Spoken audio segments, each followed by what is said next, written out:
전도서 보겠습니다. 전도서 3장 보겠습니다.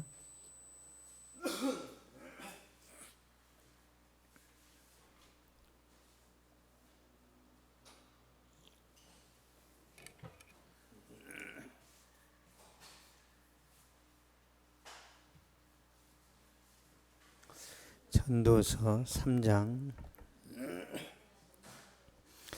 1절에서 8절까지 보겠습니다. 전도서 3장 1절에서 8절까지.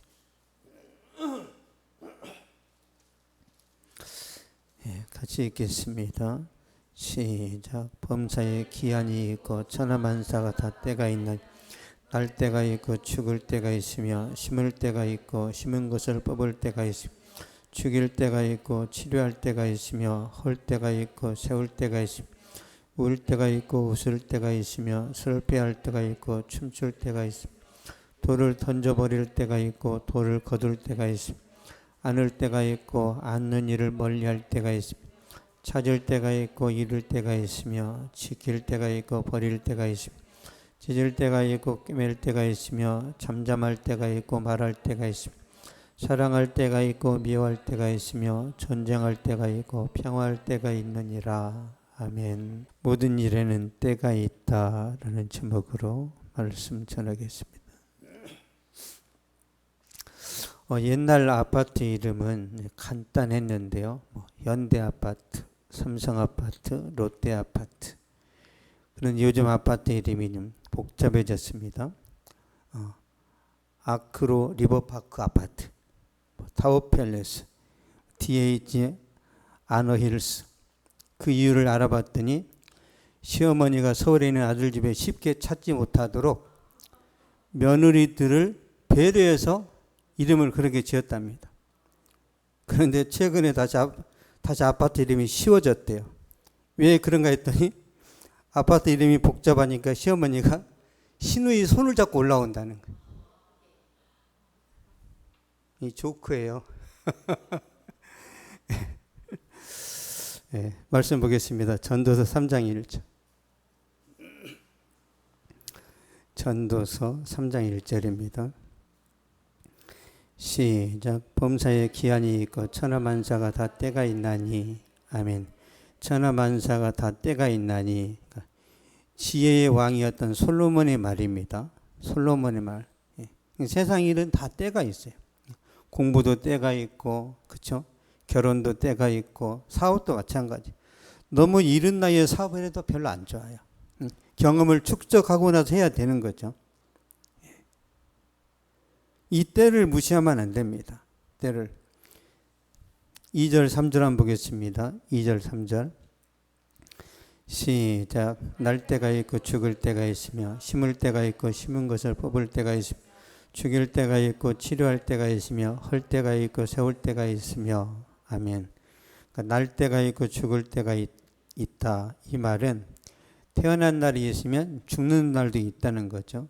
좀 더 나아가서 태어난 사람은 다 죽는다는 거예요. 다. 누구나 죽습니다.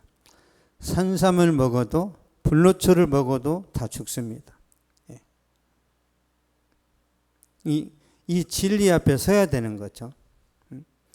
히브리서 9장 보겠습니다. 히브리서 9장 27절.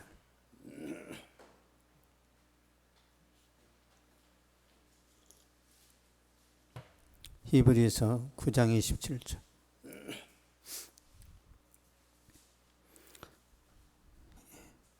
시작. 한 번 죽는 것은 사람에게 정해진 것이요 그 후에는 심판이 있으리니. 아멘. 한 번 죽는 것은 사람에게 정해진 것이요 그 후에는 심판이 있으리니. 이 말씀은 죽음은 끝이 아니라 새로운 시작이라는 거예요. 죽음은 영원한 시작입니다. 예수 그리스도를 믿은 사람은 천국에서 영원히 사는 것이고 예수 그리스도를 안 믿은 사람은 지옥에서 영원히 고통당하는 거예요. 영원히. 솔로몬은 이걸 구체적으로 모릅니다. 그러니까 구약의 성도들은요, 성경이 완성되지 않았기 때문에 하나님을 희미하게 알아요. 희미하게. 우리가 하나님을 더 잘 알아요. 모세보다도.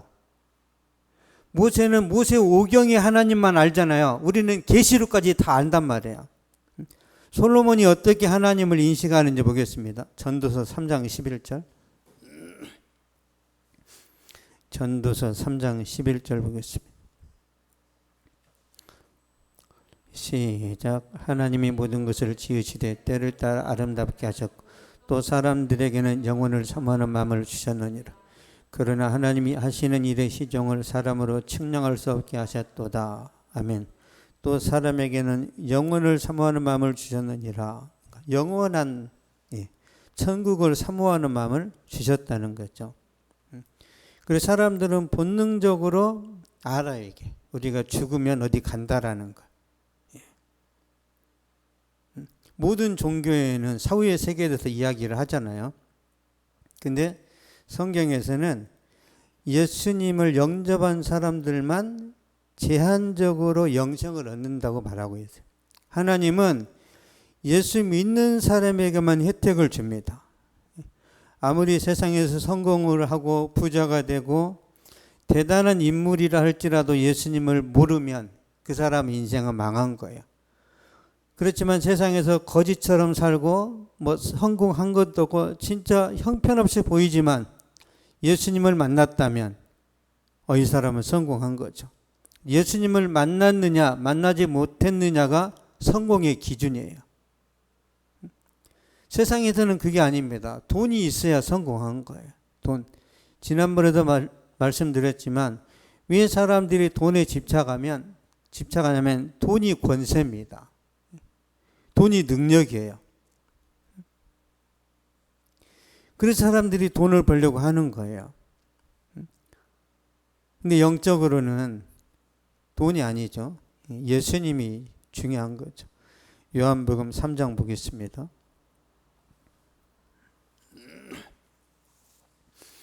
요한복음 3장 17절 18절 보겠습니다. 3장 17절 18절 시작. 하나님이 그 아들을 세상에 보내신 것은 세상을 심판하려 하심이 아니요 그로 말미암아 세상이 구원을 받게 하려 하십니다. 그를 믿는 자는 심판을 받지 아니하는 것이요 믿지 아니하는 자는 하나님의 독생자 이름을 믿지 아니하므로 벌써 심판을 받은 것이니라. 아멘. 그를 믿는 자는 심판을 받지 아니하는 것이요 심판을 안 받는다는 것은 지옥에 안 간다 그런 뜻이죠. 천국 간다는 거죠. 독생자 이름을 믿지 아니하는 자들은 벌써 심판을 받았대요. 지옥 갈 백성으로 정해져 버렸다는 거예요. 그러니까 지옥 갈 백성으로 정해진 사람한테 복음 전해서 예수 믿게 해야 된다라는 거죠. 그러니까 사람이 죽기 전까지는 기회가 남아 있는 거예요. 죽기 전까지. 죽으면 더 이상 기회는 없습니다.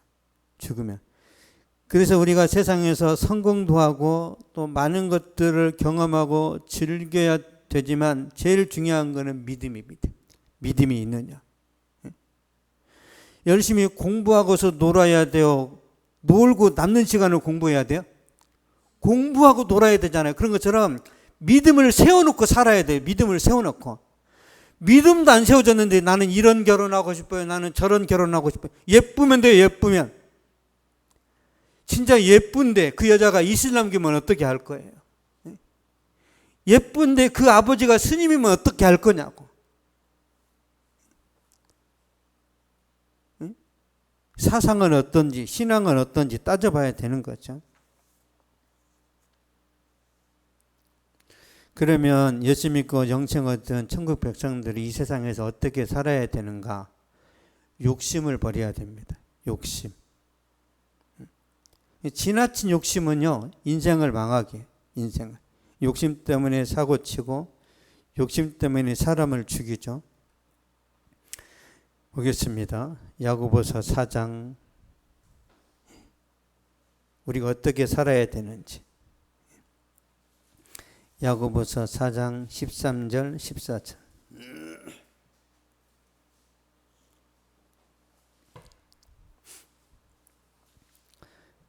13절 14절 시작. 들으라 너희 중에 말하기를 오늘이나 내일이나 우리 같은 도시에 가서 거기서 1년을 머물며 장사하여 이익을 보리라는 자들.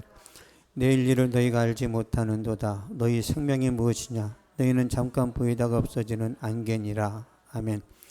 너희는 잠깐 보이다가 없어지는 안개니라. 인생이 짧다는 거죠.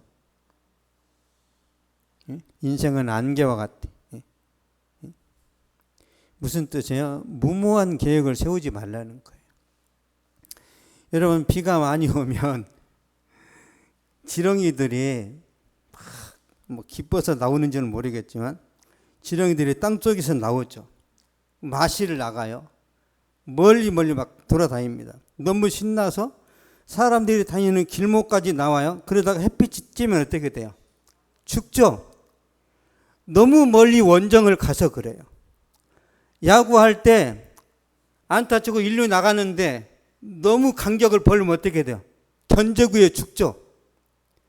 그러니까 예수 믿는 사람이 지나치게 욕심을 부리면 믿음까지 무너질 수 있어요. 믿음까지.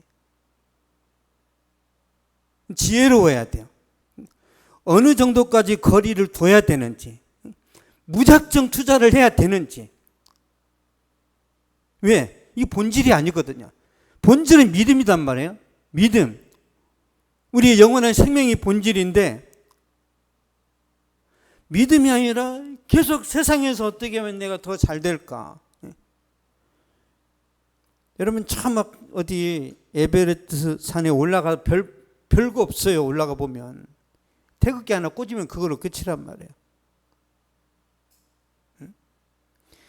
산 정상 올라가 거기서 막 기념사진 찍고 한 30분만 놀다 보면 얼어 죽어요. 바로 내려와야 돼. 바로. 혹 하나님이 여러분을 높이셔서 여러분이 금메달을 딴다 하다가 바로 내려와야 돼. 바로. 오래 머물러 있으면 큰일 납니다. 지렁이가 너무 멀리 가니까 죽어버리는 거예요. 돌아올 수가 없어요.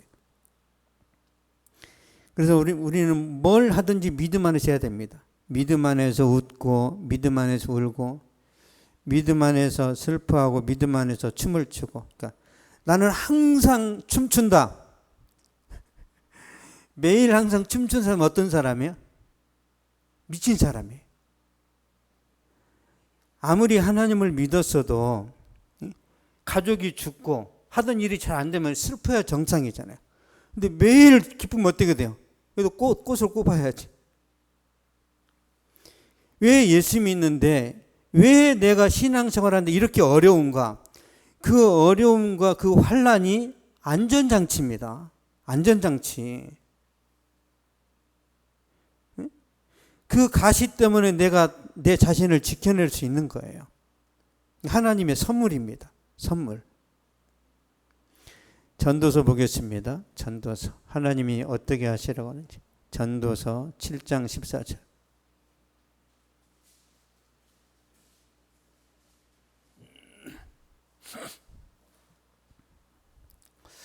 전도서 7장 14절입니다. 시작. 형통한 날에는 기뻐하고 곤고한 날에는 되돌아보라. 이 두 가지를 하나님이 병행하게 하사 사람이 그의 장래일을 능히 하려 알지 못하게 하셨느니라. 아멘. 형통한 날에는 기뻐하고 곤고한 날에는 되돌아봐라. 하나님 형통케 하시면 기뻐하라는 거예요. 감사하고. 곤고한 날에는 되돌아봐라. 뭔 뜻이에요? 반성해라. 근신해라. 왜 하나님이 내게 이런 곤고한 날을 주셨는지 몸을 낮추라는 거예요. 뜻이 있어요. 뜻이.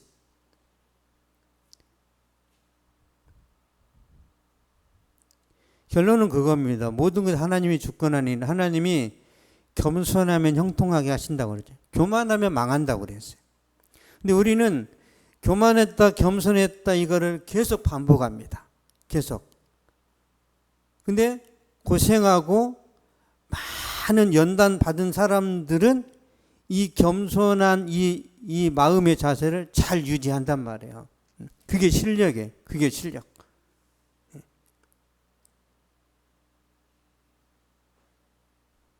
겸손한 자를 하나님이 계속 높입니다. 하나님이 겸손한 사울을 높여서 왕을 삼았죠. 왕이 되자 교만하니까 하나님이 왕위를 폐하여 버렸어요. 기드온이라는 사람이 겸손하니까 하나님이 사사로 세웠어요. 근데 나중에 또 기드온이 교만해지니까 그 자식들이 다 죽잖아요.